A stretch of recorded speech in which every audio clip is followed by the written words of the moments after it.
doing it. How about that? How about that intro music? What in the god awful name was that? I'm over here. Yeah. All right. This is better than being a dentist to go get drilled. Right? Because we're all on there's nothing better than there's nothing better than going to a dentist and getting a root canal. Come on, man. Jeez. Let's give it a second here to get on. How you doing, man? Good, brother. Last dentist I went to out here in Utah, she was really, really pretty. And I came home and I told my wife, I'm like, don't ever send me back there again. She's like, why? I'm like, I don't want some beautiful dental hygienist sticking her hands in my mouth. I want her to look like Big Bertha. Aren't dentists suicidal? I would be if I had to look inside of people's mouths all day. Yeah, I think that profession's pretty well known for, but maybe not. What a shame. There's a really good, that reminds me, there's a really good movie, what is it, Horrible Bosses? Isn't Jennifer Aniston like a really, yeah.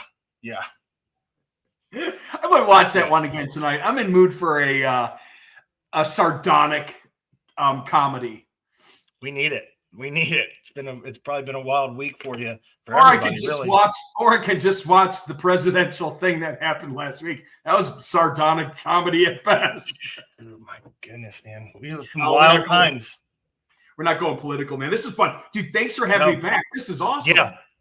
I'm excited. I figured we would BS here for a second anyway to give a few people a chance to get on that once it notifies in the system. But I wanted to dive in. We were just talking before we came on, about, being different. And one of the things that I mentioned to you, which you then were talking about is, I think one of the things I've always found from the outside looking in about you with isn't just about here's some financing, here's some plans, here's some this, here's some that. You actually then take it a step further and help dealers and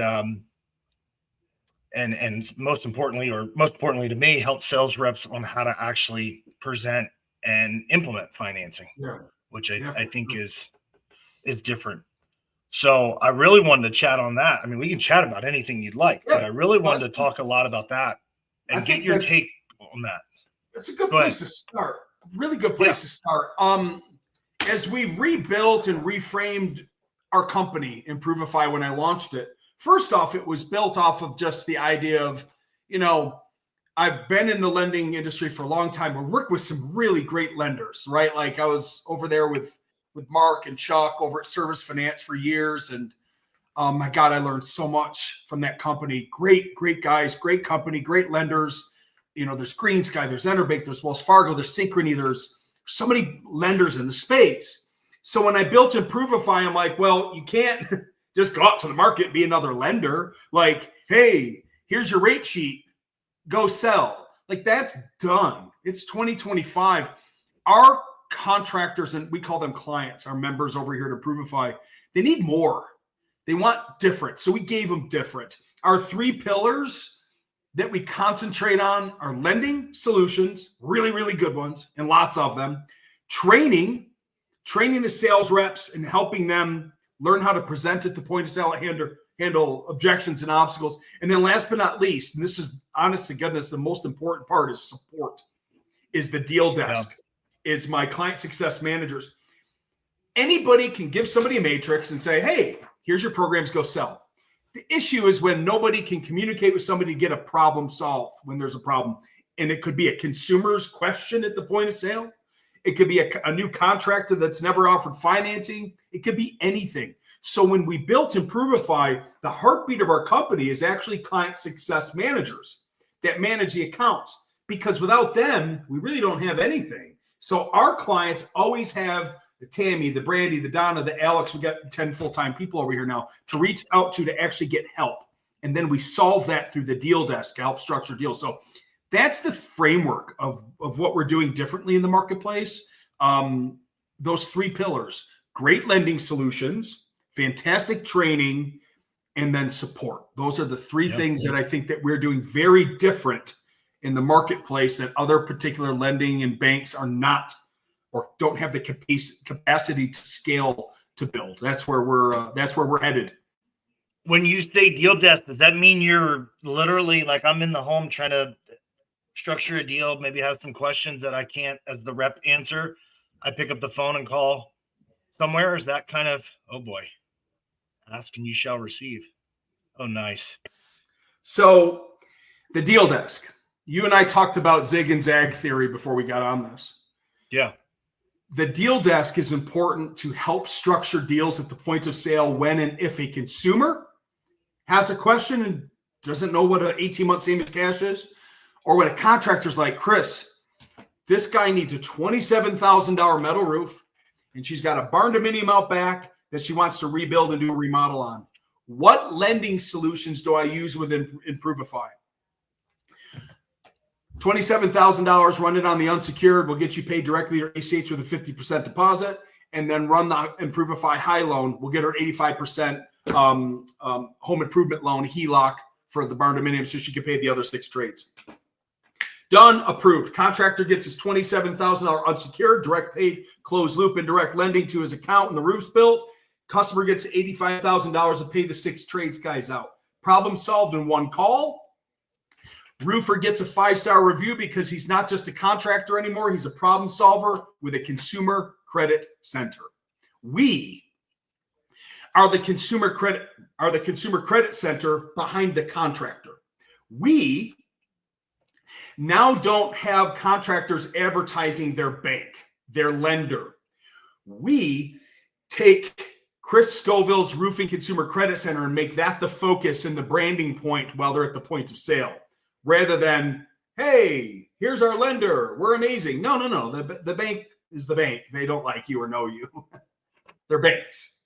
Yeah. They don't even know that you're marketing and advertising their name on your website, nor do they care. But hey, thank you for branding bank of blah, blah, blah. So we want to rebrand the marketplace and have our contractors show up differently at the point of sale and brag about their consumer credit center, never their lenders. Dude, that's freaking awesome. That's like that's another level.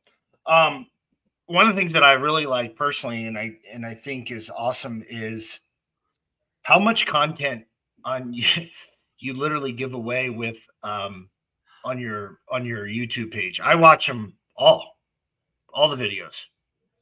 And we were talking about this. I was talking about this with a peer the other day, not specifically to you, but like literally, if it's good news and bad news. The good news is you can learn almost or get the knowledge from anywhere. Like there's so much out there. It's readily available and it's free. The bad news is you absolutely have zero excuse not to be at least informed.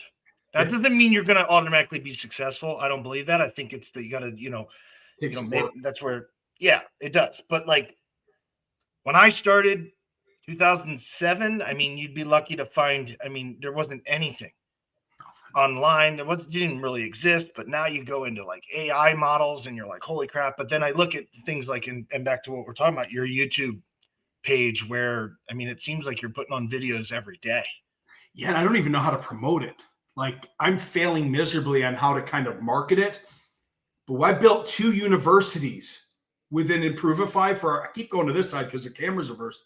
I built 2 universities for our clients. So when a client, and I'm sorry, anybody listen to this, we call contractors clients because you're not a commodity. Jay Abraham taught me that a long time ago. You're not my customer.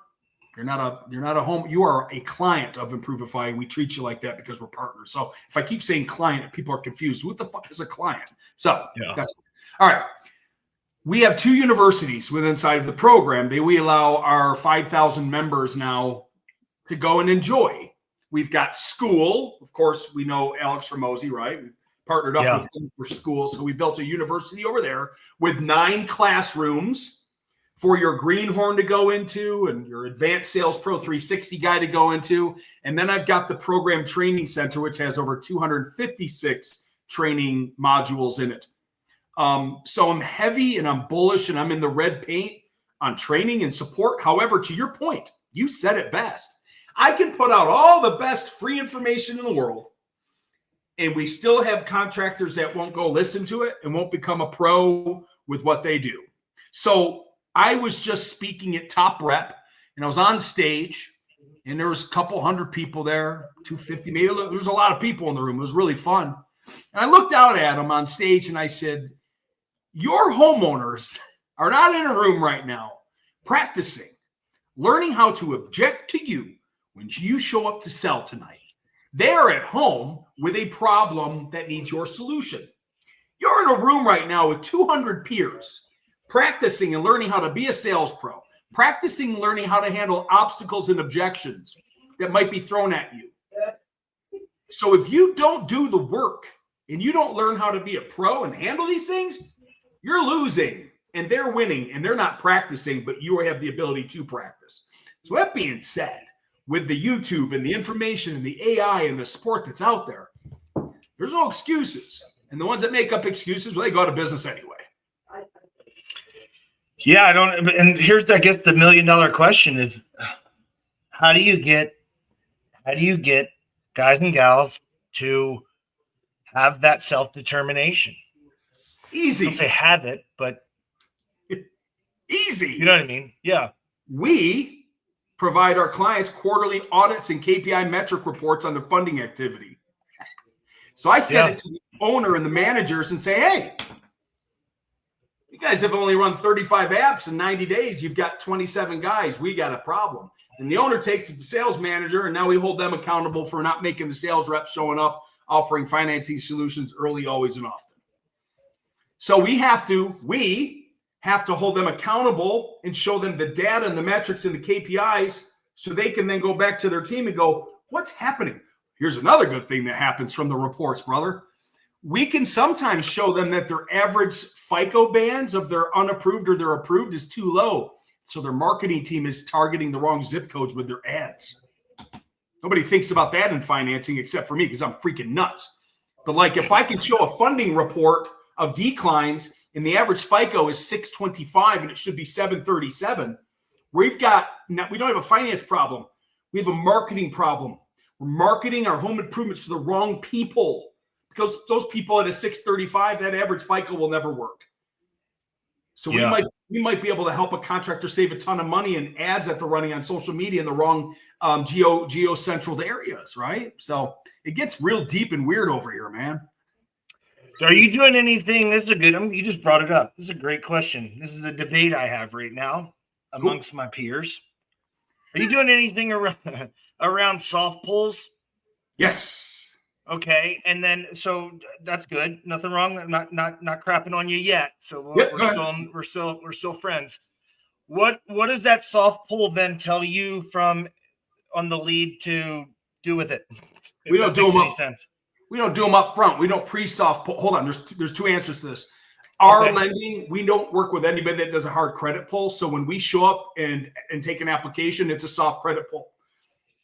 So we know if they're approved or declined. If they're declined, we get an email right to the consumer to show them what the credit score is and why. So we might be able to fix it and get a co-app or another applicant in there with total gross annual household to get them approved. So we don't run a pre-screening system.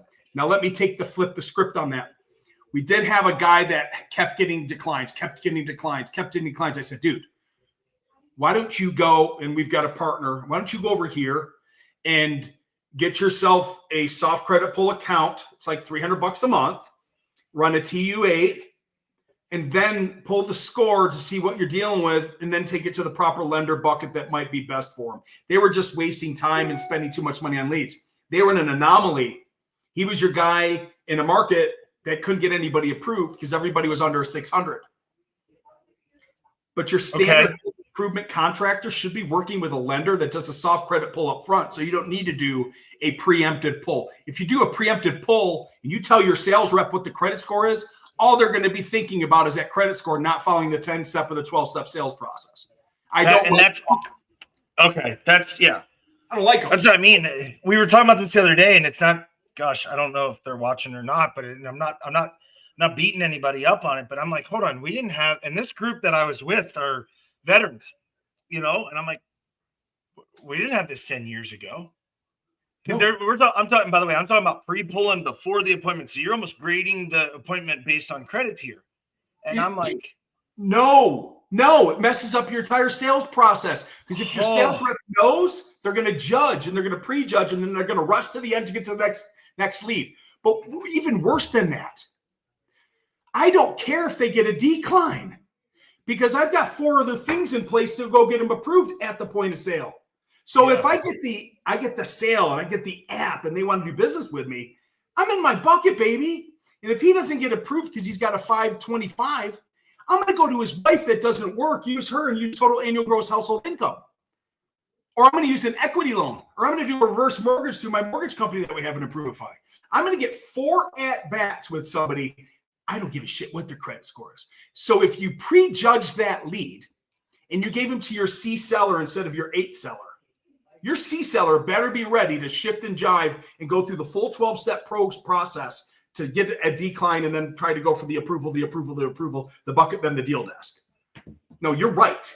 They're skipping the system because everybody's looking for the magic pill. Yeah.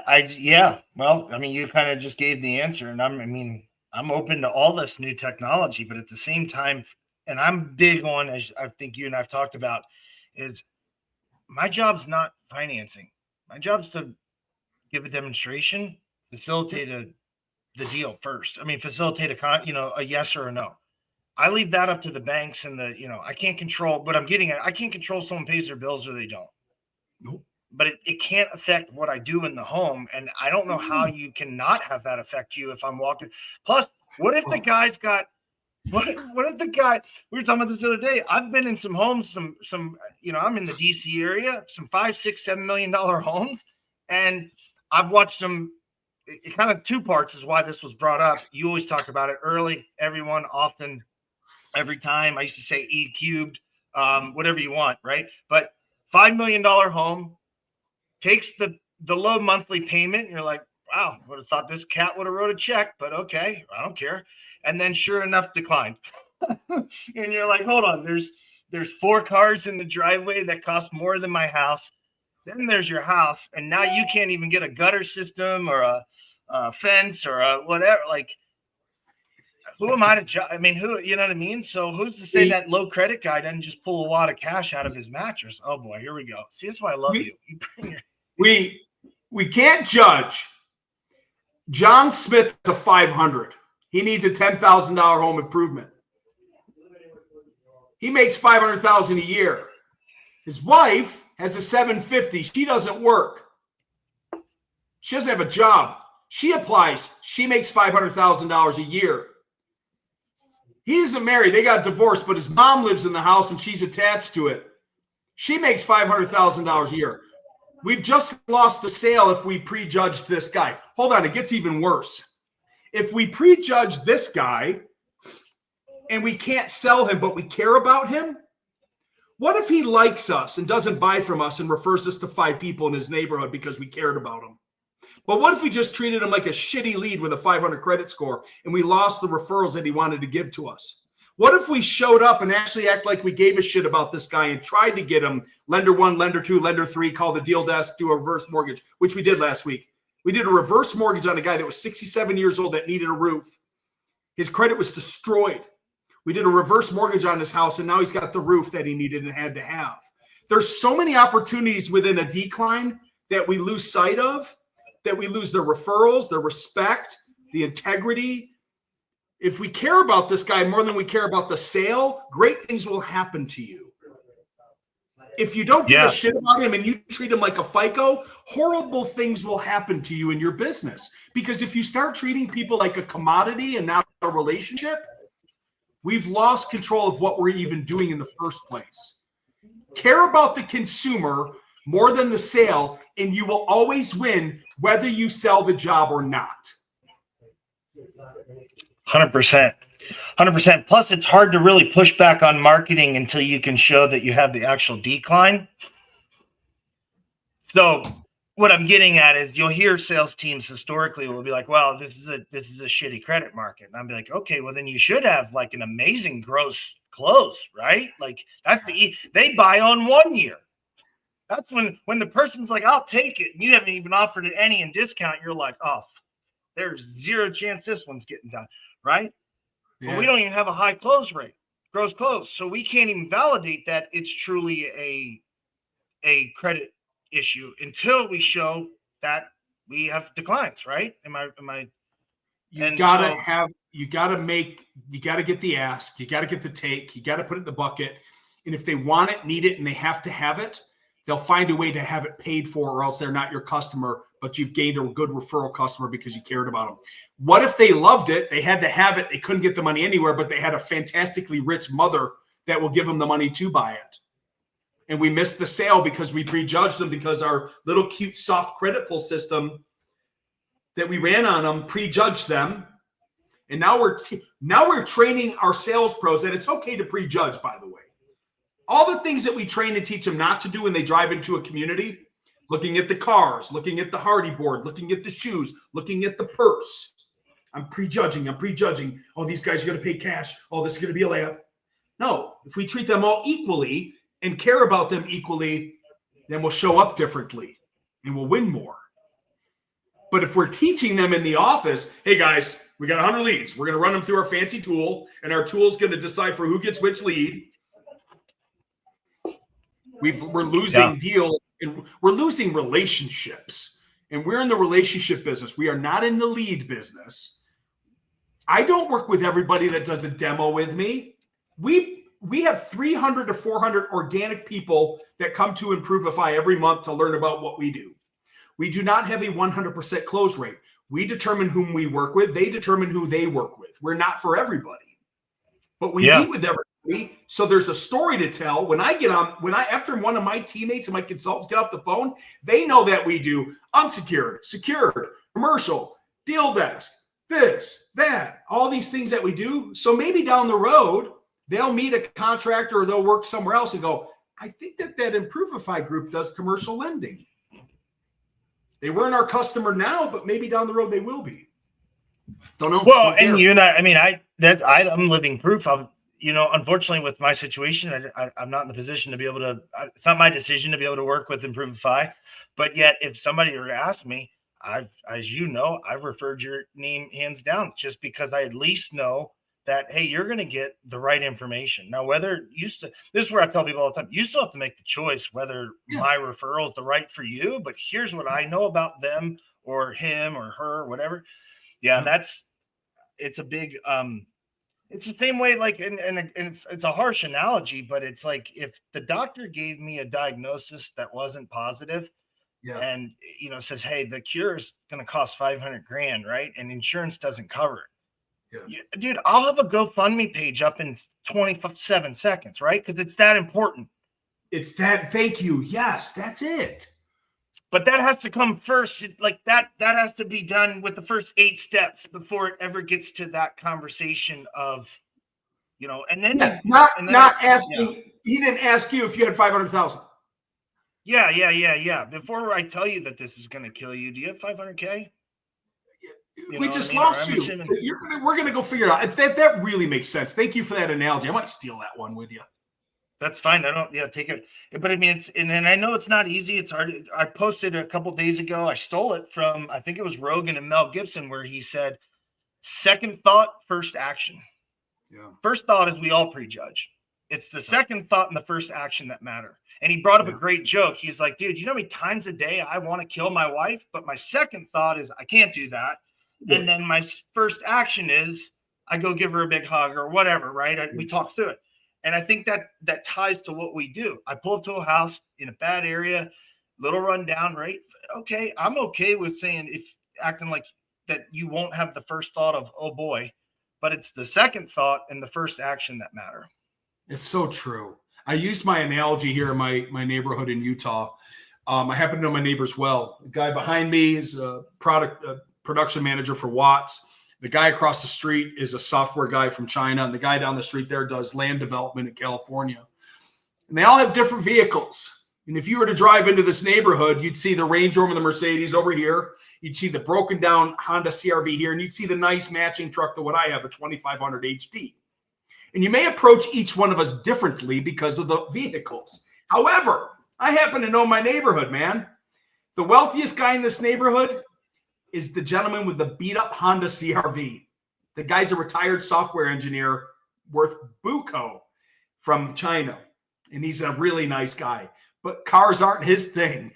Now, my other neighbors, he openly admitted it to him, Chris, all this beautiful stuff, the Porsche, the side-by-side with the tracks on it, the Range Rover and the Tahoe, he goes, we love lending, man. We take loans out for everything. We love Wall Street.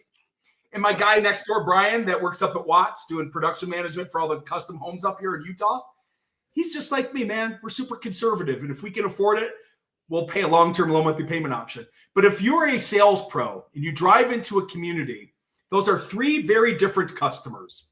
But if you show up the same each and every time, offer your solutions, do your consultation, do your survey, be nice, be kind, ask them how they would like to pay. Would you like to use our money? Would you like to use yours? We got a consumer credit center. We're here to help. I don't care how you pay. Just make sure you pay me. Ha, ha, ha. Let's let our three different people decide how they'd like to buy from you. Not you prejudging, thinking about how they're going to buy. Who cares how they buy? As long as they buy from you. Yeah. You bring up a good point, though, about the cars. It's everybody's value system is different, which is another key when you get inside the home. I got to understand what people value. Yeah. We see that all the time where reps are talking about things that have absolutely no value to the person in front of them. Yeah.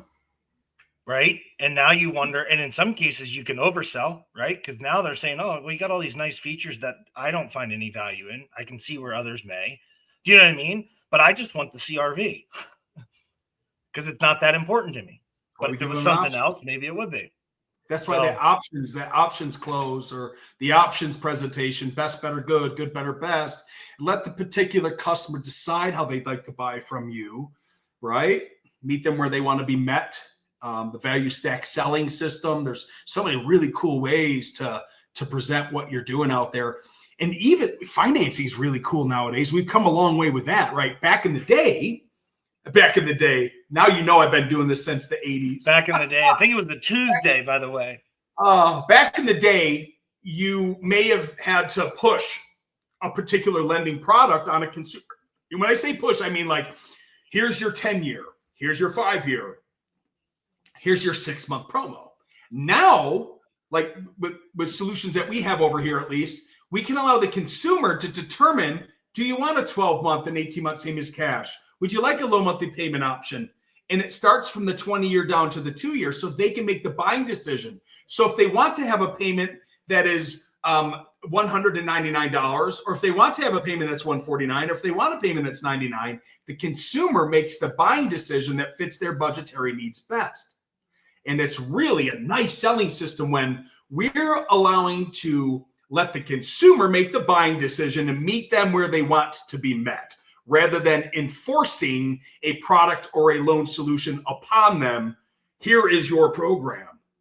It's a neat, different way of selling now because we have these options available in lending. So I like it. It's a great way to allow the consumer to buy. Can I ask you to deep dive a little bit on what you started, if you don't mind? I know you don't mind, but I just don't like. You hit me. We didn't get a chance, and this is something I wanted to talk to you about. You and I were messaging, and I'm trying to find it so I don't put words in your mouth. But you and I were messaging via Facebook a couple of weeks back, and I had asked you a question about the matrix, and you said, "Hey, we actually made kind of a switch in terms of when we go to lay off options for financing." Yep. And instead of there being the typical, I think 3 options, you're saying, hey, we're doing a no type promo, and then we're doing like almost a pick a payment, if you will, right? Yeah, is that? I don't want to again. Can we talk about that? You just nailed it. It's kind of imagine, hey, Mr. and Mrs. Smith, Chris Scoville's Consumer Credit Center. Look, I'm not sure how you're looking to pay. Would you like to use our money? Would you like to use yours? Ha, ha, ha. A lot of our clients prefer the 12-month same as 18-month same as cash. Or some of our clients like let me see if I'm doing it proper, a long-term low monthly payment option. Which particular option sounds interesting to you? Ooh, interesting. That one sounds interesting. Fantastic. Scan the QR code. It's a soft credit pull. Let's see what we can get you approved for.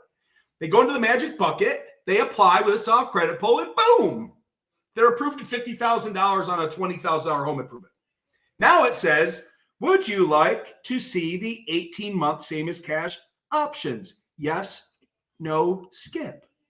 Then the consumer goes, no, there's no way I can pay off $20,000 in 18 months. I'm looking for a low monthly payment option. I want it to fit in my budgetary needs. So they say skip or no. Now, the options will pop up lowest to highest, 20-year, 18-year, 16-year, more options. Click, boop, 15, 13, 10. Now I want a 5-year, boop, 7, 5, 2. So we're allowing the consumer to actually see the size of the payment and the program that they would like that fits their budgetary needs or their promotional needs. We're putting the power back into the consumer's hands at the point of sale to find the solution that fits their budgetary or their promotional needs. It gets even better. When the consumer says, I don't know, man, I don't know if I like any of these options. I heard that the rates just dropped. I'm going to go down to my local bank or credit union. And they say, Chris, thanks for coming, man. We love you. We'll hire you. We'll call you back. I now, as a sales pro, get to say, fantastic. We have a consumer credit center here at Chris's Roofing. Scan our QR code for our bank loan, and let's do a full comparison now from unsecured to secured. I am going to shut down that obstacle of going to the bank and credit union so fast their freaking heads will spin, because I have a no dealer fee program from $15,000 to $400,000 at the point of sale. They'll have in their funds in 5 to 7 days with no appraisal. I'm going to treat them like a cash buyer, put in my CRM and show up and pick up my 30% on day 5 and schedule for an install on day 7. I will shut down the bank. I call it the bank stopper loan. We're stopping them from going to a bank. What they're doing is blowing you off nicely, saying, hey, thanks for coming by. We love you. You're cute. Your bald head, your beard. We're going to hire you. We promise. Chris, we are going to hire you. Your demonstration in the GAF system is unbelievable. Thanks for all that information, by the way, because now we're going to price shop you. We're going to go down to the bank and we'll call you back, man. And you're pumped. And you go out to your truck and you call your boys. You're like, dude, I slayed one, bro. They're going to go to the credit union and call me back. And your bro's laughing at you because they're like, no, they're not. They just give you the professional brush off. They're going to call Chucky and the truckie with your bid when they get the money in 90 days.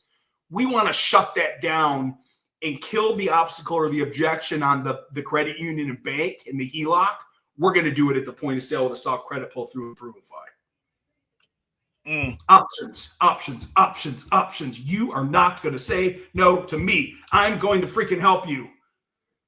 That's it. How many what do you see, like your top clients, what do you see percentage wise of their business is financed? 63%. At least I'm glad you're being honest. Which, yeah. We ran the numbers the other day. We have all the data because I provide KPIs to our clients, but I ran it from stage in a room full of 200 people. 80% of them, I was so stoked. And my presentations are agnostic. I don't care who you're using as a lender. All I love is the fact is that you're offering a financing solution. Number one. Number two, I was asked, how many of you in the room are using financing? I proudly saw 80% of the hands go up in the room. And then we did a percentile knockdown from there. Out of all the jobs, and we were right around that 60 to 55 to 63 on the top end for companies that do like bath fitting, and that's a full retail sale. But there's also a good mix of gutter guys and garage epoxy flooring and siding people that are doing a smaller ticket where people just slam that on the Amex and get the points, right? So to be fair, it depends on the average ticket. It depends on what's being installed, the asset class, because some guys are selling windows and doors. Some guys are selling painting. Some guys are doing insurance. So it's hard to get across the board. But when I look at the numbers, it's 60 to 63. Yeah, no, that's how would you what are some of the ways that you kind of recognize a cash or versus a monthly budget, or payment buyer, if you will? Do you have any tips there, or you just keep everything the same and present and let kind of their home, their choice? Let the buyers buy. Mr. Smith, I'm not sure how you're looking to pay. Would you be looking to use our money, or would you like to use yours? And then silence is golden. It's uncomfortable, but they're going to say, what do you mean yours? And you get to say, well, this is Chris's Roofing. We're unlike any other roofers in the marketplace. We actually have a consumer credit center. A lot of our clients prefer 12-month same as cash. You know those loans that don't have interest. It's a promotional period. Some of our clients like a low monthly payment option with no prepay. Out of those two options, what sounds more interesting to you? You know, Chris, we've been saving up for this roof. We can't wait to give you all of our money. We'd like to pay cash. Fantastic. We'll take that too. What's the price? Well, the price is 10.5. What's the price for a credit card? What's 10.5? Well, what if I want to finance it? It's 10.5. Price is the same because cash always equals credit. Oh, but no, I want a cash discount. Cool. I want to be 6 foot tall, 5% body fat, and have abs. We don't do cash discounts. Well, everybody else does. Fantastic.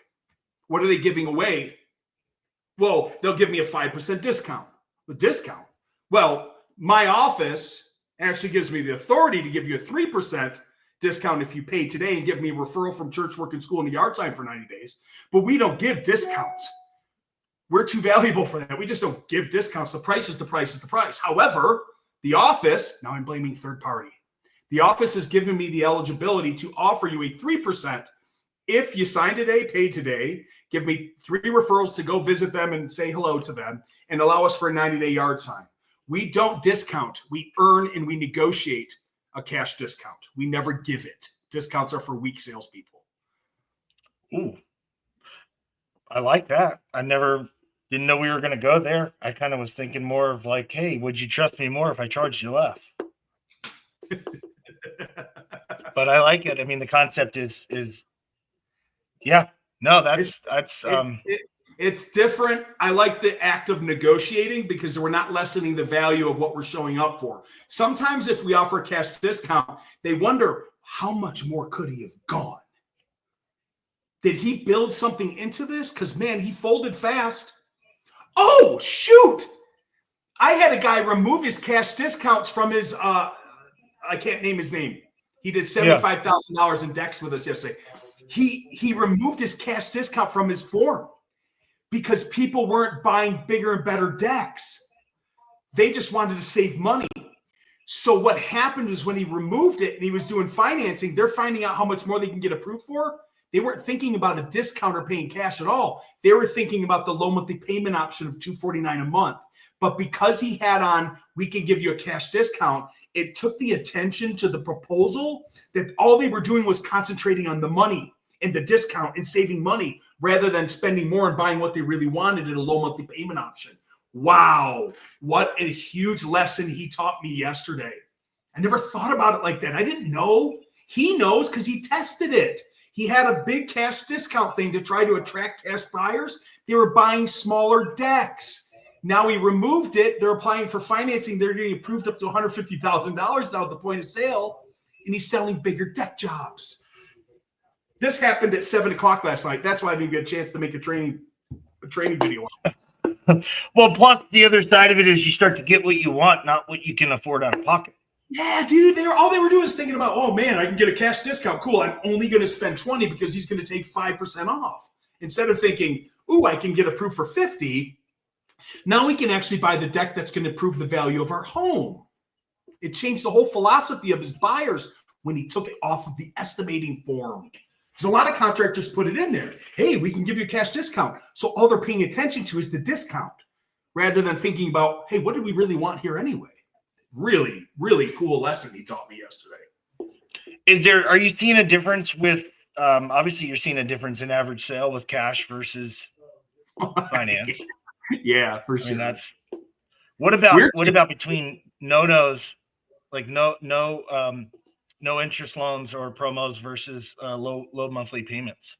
More people are leaning in on the longer term low monthly payment options for budgetary requirements because at least within my client database, I train my contractors to present a promotional loan properly, meaning look out for your customer's best interest. Meaning don't just go for the sale because the promo sounds sexy.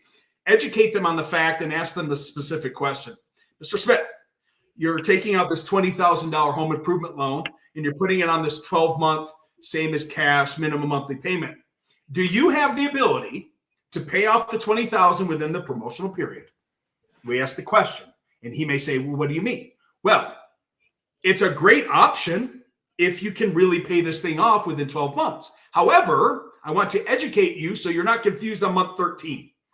If you don't pay this off, it's going to roll over to 14.99 up to a 20-year term. It's a hybrid that we have, by the way. The payment going to be $100. The payment's going to be $146. Will that work for you if you can't pay this particular loan off in full? No, there's no way I can pay $20,000 off in 12 months, Chris. Fantastic. Why don't we look at the long-term low monthly payment options with no prepayment penalty then? I want to educate the consumers on the promo versus the long-term. So at month 13, I don't get a 1-star review because I pushed a consumer into the wrong product. But I also don't want any hidden objections laying around after I get in my truck and leave. I want to educate them enough that they go, we made a damn good decision with that loan product. Oh, and we made a great decision with the bath guy, right? I want to leave my customers with that feeling of there's no remorse, there is no cancellation, and there's no like, I wonder what we just signed. I got on the phone a couple weeks ago with Daniel Chavez out in Colorado on an $80,000 home improvement. His customer was not an engineer. He was a Bank of America executive, retired. And he had questions on the 18-month promo. So what's worse? Do we sell to a banker that's looking for financing, or do we sell to an engineer that's looking for HVAC, right? Like, we got on the phone. I walked him through both. He thanked me so much. He hung up and he signed the deal with the contractor because he called the deal desk because we just took the time to talk to him and answer his questions that he had on the language. And once he was comfortable with the language because he worked at Bank of America, he signed the deal. Couple more questions, if you don't mind. Yeah, Rocky, man. Help some of the reps here. You talk about offering financing early, or the topic of conversation around financing early in the appointment. What's a great example of that? The easiest and best way could be the most old-fashioned way. So our clients, we get them to make a laminate for their company. Most people that are home improvement sales still walk into a home.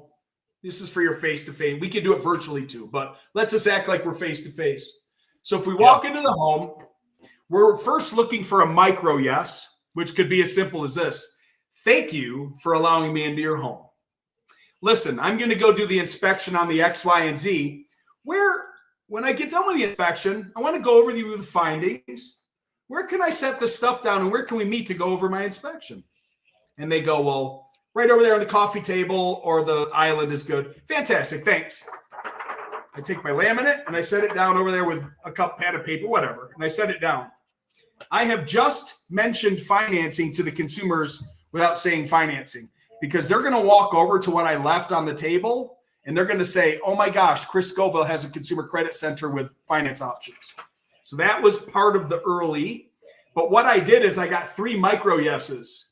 They allowed me in. They agreed to meet with me on the inspection, and they told me where we were going to close. So now when I come back, they're not with me on the 12-12 on the roof. I come back and we have our discussion on our findings on the roof report. And they may go, hey, what's this thing over here? Yeah. Hey, thanks for asking. We're going to cover this, but we've got this and we have this. We have this. It's super easy. Like 5 minutes to get you pre-approved. It's a soft credit check. So there's no impact to your credit score. I'm not sure how you're looking to pay for the roof, but man, we need a new one. If you'd like to use our money, it's perfectly fine. Or if you'd like to use yours, that's great. But we're going to get to that in the inspection. We'll talk about that. So I think that the easiest way to do it is maybe on an intro of a light cookie crumble drop while we're getting the micro yeses. And then maybe they've looked at it. But also, if they're walking around with you, you know, it could be some opportunities to talk about, geez, this is a beautiful home, Mr. Smith. We just had a client down the road from you that took advantage of our spring promotion that we've got right now. And I'm not sure how you're looking to pay if you're even going to hire me. But man, our clients are loving our 12-month same as cash promotion we've got going on. We'll talk about it at the end. So you could lightly put cookie crumbles throughout your presentation if they're the ones following you around, inspection people. Yeah. Just a little enticing drop of info as we go. Yeah, no, that makes sense, because I'm assuming in their mind, most customers are thinking they're paying cash until they realize how much the investment is. Yeah, man. I mean, I don't know. I start the conversation on stage talking about the guy that's got a wife and 2 kids, and he's accumulated 20 grand in his savings account. He's pretty proud of it. And then all of a sudden, this stupid home improvement pops up that he has to go buy. And it's going to be 18 grand. So yes, he has 20. His credit cards are maxed out, by the way, because we already know the story behind that. So he's got 20. But what are we going to do? Are we going to take all of his money and leave him with 2,000 for his wife and his kids in case of emergency pops up? We've depleted his life savings. Now we put him in a really bad, scary situation. So by me offering the F word, financing or payment options or affordability solutions, I don't care how you say it.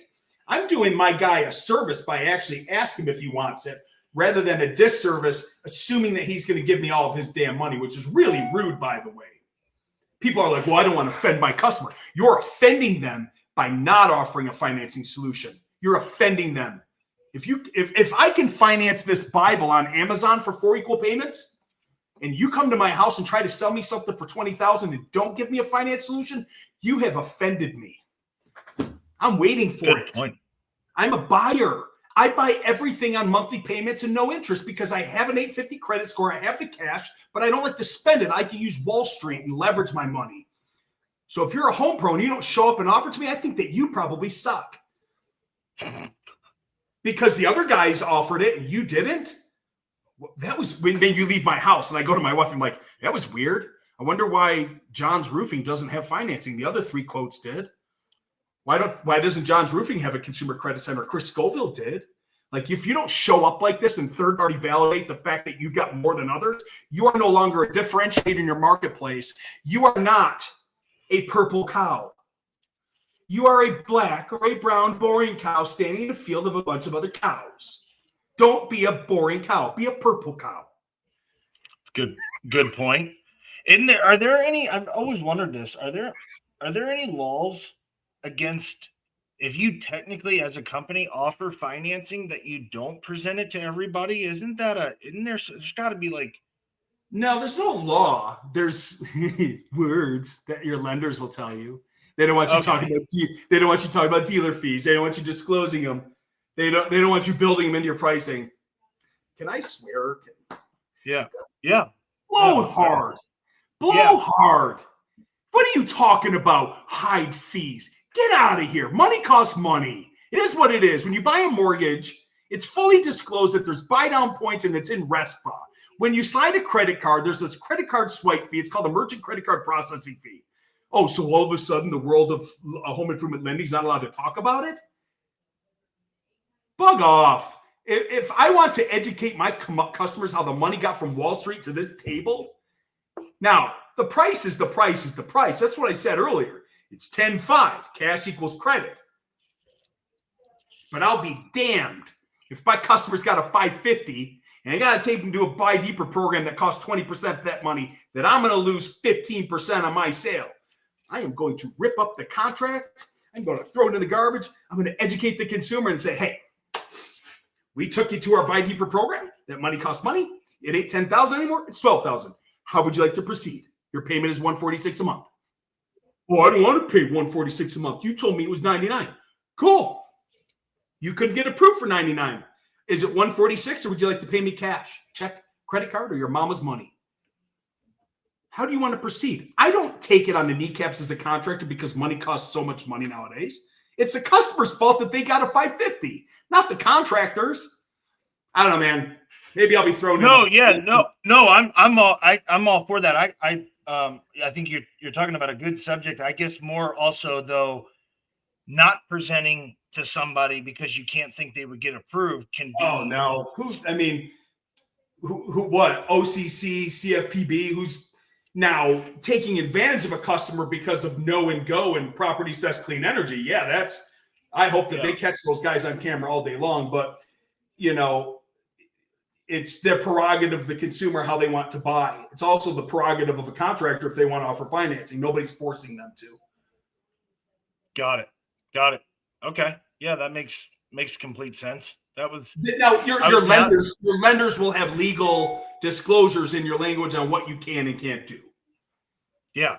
No, that's fine. Yeah, no, you brought up another good point though, and the other part is I didn't even think about that when you have to do when you have to buy down for lower credit is they need to pay for it. Yeah. But how do you present it? Mr. Smith, we got a consumer credit center. We work with all sorts of different types of credit over here, from challenge credit, we don't say bad credit, challenge credit to super prime credit. I don't know where you're going to fall in the bucket. However, everything we do here is a soft credit pull, and I'm going to do my damnedest to get you the best lending first. Let's apply here. What did the decline say? Well, it says I have a 599. Darn it. We have a buy deeper program. However, Mr. Smith, money costs money on Wall Street. Can you agree? Yes. When you bought this house and they gave you the option to do buy down points? Yes, great. It's the same thing. We've got to go to the buy down people that buy here, pay here, auto place. It might cost us more to get the car. Yes, good. Okay, cool. We're understanding. Yes, great. Would you like to apply for a buy deeper product? It might cost more. Yes, cool. Oh man, high five. We got you approved. What's my interest rate? Who cares? 20% interest rate, and the interest is 14.99, and the payment's $149 a month. Would you like to proceed? Yes, great. It's not $10,000 anymore. You're borrowing. It's $12,000. Cool, because I didn't have it anyway, but I'm okay with $149 a month. Just rolling the cost into the loan, but we don't have a line item that says $2,000 dealer fee. We have a $12,000 contract for services. We don't have a $10,000 contract, $2,000 dealer fee, $2,000 merchant fee, $2,000 cost for financing. We just have a $12,000 home improvement. Good. Because I'm sure there's a lot of companies out there that kill that deal. I'm not a fan of credit risk-based changing dealer fees. However, what I'm more of not a fan of is contractors going out of business because they're paying for a customer that's ruined their credit. Your profitability and margin should not be impacted because you're giving a customer 100% financing and the affordability to buy the thing that they want, need, and have to have. It is your job to be a home improvement contractor, not their credit repair center where you pay for them to repair their credit. That's fair. I got another question for you that comes up often. What's your thought on deposits when financing versus no deposit? However you'd like to run business, the way you run it is how I tell our contractors. However, we do progress pay, 50-50, 30-30, 30-10, 25-25, 25-25, and X percent dash 50-50 or 100% of completion. So our contractors can take progress pay immediately at the point of sale and have that money in their ACH account in 24 hours. So they can treat financing like a cash deposit if they do it that way. If they don't do it that way, they don't have to always offer 100% financing. If they do require 30% down, they can offer 70% financing. Do you think it has any effect? Obviously, let's make the assumption maybe there's not progress pay. Does it have an effect on a deal sticking or not if there's a deposit versus approval for 100%? 100%. It lessens the cancellations by 87% when you have money in the deal already and they've said yes to move forward. Man, it's massive. I agree. I have to. Huge. I believe you. It's so huge because we have the data to show when we take a 50% deposit from somebody, we haven't just gotten skin in the game. They signed our contract for services. They started the clock. They signed the finance agreement, and we've got 50% funds in our bank account. Now, the customer's like, they've said yes, yes, and yes 3 times there. It lessens their cancellation hugely at the point of sale or buyer's remorse or 3 days of right of rescission that they've waived because they've allowed it. The beautiful thing with progress pay is they don't have to make payments on that money for 90 days anyway. So it's a win-win for kind of everybody in this situation. They don't have to come out of cash out of pocket. So it is truly 100% financing. They don't have to make payments on the $5,000 that was deposited in your account on a $10,000 deal for 90 days. We're going to be installed next week anyway, so it don't matter. It's a win-win for everyone. Yeah, that's a good. It makes it sticky because we started the clock. Yeah, I was thinking prior to the things like progress pay and draws back in the day, I was like, man, if someone gave me their social and all the stuff to apply for a loan, that I thought that would be as much skin in the game, especially if somebody gives a crap about their credit. versus giving you a credit card that, I mean, hell, I can call Amex in 5 minutes and dispute any charge if I had to anyway. Like, but I get what you're saying. Yeah. That's I mean, that's why the auto guys, when you go buy a car, like to get $100 from you before you go back to and have lunch to think about it. As a man, it's pretty difficult to go back to another man and say, "Hey, give me my $100 back. I found it down the street a little bit cheaper." I have to go back and get my money, man. So I got to face another man and say, "Hey, give me my money back." And now I at least have the opportunity from that first original auto place to go, whoa. What do you mean you want your money back? Well, we went down there. We lied to you. We didn't go get lunch. And we told them what you gave us, they're going to do better. And now at least you have an opportunity to go, "Oh, no. I get it. Thanks for doing that. Talk to my manager. We can give it to you." Like, at least you have the opportunity. But if you didn't get any skin in the game, you don't have to go back to get your $100 back. You can just go buy the car from the lower price guy. So good point. Well, I wanted to ask you. I like your take on it. I really love our podcast. So we never know what the hell we're going to talk about. We just get on here and freestyle this shit. Well, yeah, that's the other thing I like about you is, and anybody that comes on, their answers are genuine because it's not like I sent you a list of questions before. My last question for you is, if you don't mind, because I know we're up against time, is when you go to lay off price, are you just laying off and talking in payments, or are you teaching that you show full price, the actual total investment? So are you just showing them a monthly payment? I prefer the monthly payment promo sale over the price sale. And this could be debated until we're all blue in the face. Some people like to price condition close. Some people like to establish the value of the project as X and then reduce it down to Y. I think that there's best, better, good, that we show the monthly payment, a promo, and then we show the contract cost. But if you're doing it virtually, you want to do good, better, and best, because if they're reading an email, they'll see the lowest price monthly payment option first. So I think it depends if we're face-to-face or virtual. And I think it depends on the asset class and the size of the ticket and what's being sold. I would always present 3 options, though, for them to say yes to me. Because if I just present the $25,000 ticket, it's easy to say no and come up with a lot of obstacles or objections. However, if I say $225,000, 18 months same as cash, $25,000, they have to object and have obstacles to three specific things now. I don't like the price. Fantastic. Would you prefer the 18 months same as cash or the $225,000? I don't like the $225,000. Is it the interest rate of the payment that you're objecting to? I don't like either of it. Great. Then do our 18 months same as cash. Well, I don't want to do a loan. Fantastic. You can pay us $25,000. That works fine for us. It gives us room within the presentation to handle obstacles and objections if we give them 3 options for good, better, and best bucket.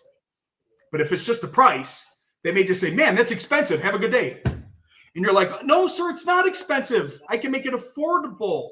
But if you give them the affordability up front, it's kind of hard to handle the pregnant pause of. Yeah, I mean, it reduces sticker shock for sure, I would assume. Yep, for sure. Is the big one.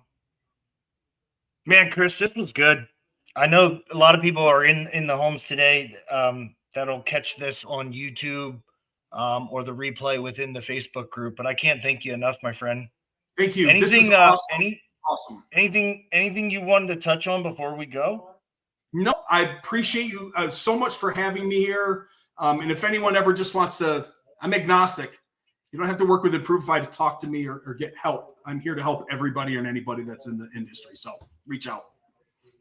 And if you can, just make sure you jump back in the group and just tag yourself to this video again, just so people know how to contact you. Will do, sir. If they don't. Yep. Where are we going to see you next? What's next for the road show of Chris Scoville? Where are you going? Anywhere? Nope. Events? I'm staying locked and loaded. We're rolling out new solutions. We're rolling out capital. We're building an app. We've got commercial that just rolled out. We are tied to our desks in 2025. We ain't going nowhere, baby. That's awesome. That's awesome. Good. All right, Good. Well, hey man, I can't thank you enough for coming on, and yeah, let's stay in touch, because anytime you're rolling out something new, I'd like to get it out there. It's a value to everybody, and get some good people, finding good people like yourself. So thank you. I really appreciate you. Got to run. Got another meeting starting here at 1:00. All right, brother. Have a great weekend. See you, my friend. Bye-bye now. See ya.